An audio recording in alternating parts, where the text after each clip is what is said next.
В нашем проекте рассматривается потенциальная модель подлетной базы на спутнике Юпитера. Для ее создания мы провели ряд исследовательских работ.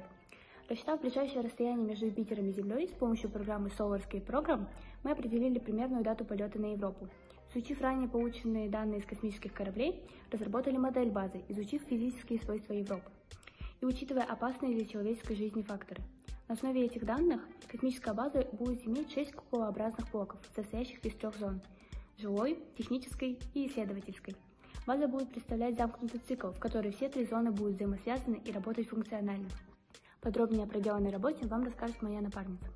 В ближайшее время наша планета может стать непригодной для жизни человека из-за истощения ресурсов, перенаселения, изменения климата.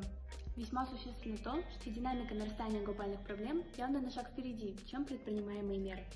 Для решения этой проблемы учеными предлагаются различные решения, в том числе возможность колонизации других планет.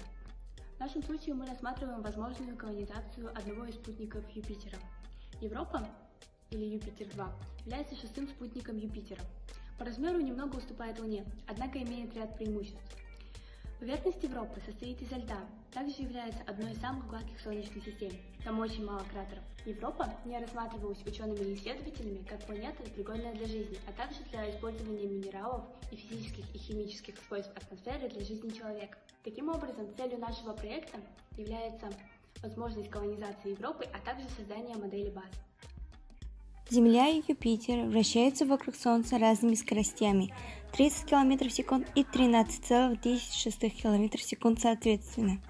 Для полета предполагается использовать время наибольшего сближения планет, так называемое Великое противостояние. Оно наступает раз в 12 лет, когда расстояние между Юпитером и Землей минимально, примерно 592,5 миллиона километров. Если разделить расстояние между планетами в период Великого противостояния на превращение скорости для достижения второй космической 3,3 км в секунду, получим время полета к Юпитеру примерно 66,5 месяцев, то есть 6 лет.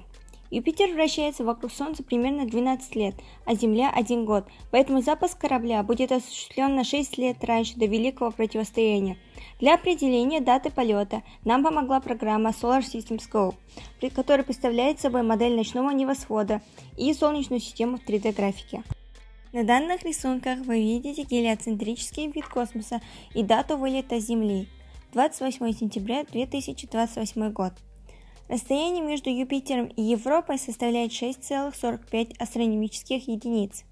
Если наш аппарат вылетит 28 сентября 2028 года, Юпитер за это время сделает полоборота, а наш космический аппарат достигнет радиационного пояса Юпитера к 2034 году, когда расстояние будет минимальным и будет равняться 3,95 астрономических единиц. На данном рисунке можно увидеть примерную планировку базы. Модель базы будет иметь форму юрты, состоящего из главного корпуса и 5 окружающих корпусов, имеющих куполообразную форму. Первый корпус у нас оранжерея, расположенная кольцом. Второй корпус – главный корпус или жилая зона. Третий корпус – приливная электростанция. Четвертый корпус отвечает за дистилляцию и диссоциацию воды, в то время как пятый корпус отвечает за переработку отходов биотоплива. Шестой корпус – исследовательская лаборатория. Седьмой корпус – экспериментальная лаборатория.